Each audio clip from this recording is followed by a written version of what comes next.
चला इथपर्यंत येऊन पोचलो. सुरेखा, तुला आवडत नाही पण खरंच सांगतो, मनापासून सांगतो, तू नसतीस किंवा तुझ्या ठिकाणी अजून जर दुसरं कोणी असतं तर कदाचित हे शक्य नसतं झालं. सर असं काही नसतं, नशिबात असताना ते मिळतं प्रत्येकाला. तुमच्या नशिबात पुढे जाणे, तुम्ही जा. काय वाटायचं माहितीये ना मला सुरेखा, की मी वैभव मालवणकर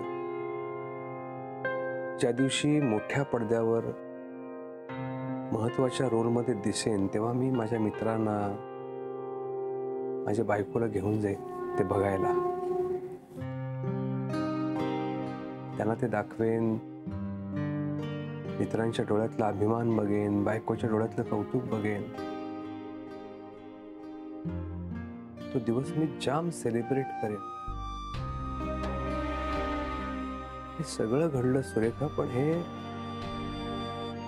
असं घडलं. दुःख काय माहितीये ना, की तो जो काम करणारा माणूस आहे तो मी आहे हे मला कोणाला सांगता येणार नाहीये. तक्रार नाही करायची. नशिबाने आपल्याला जे दिलंय, आपल्याला जे मिळालंय ते आपण गोड मानून घ्यायचं आणि पुढे जायचं.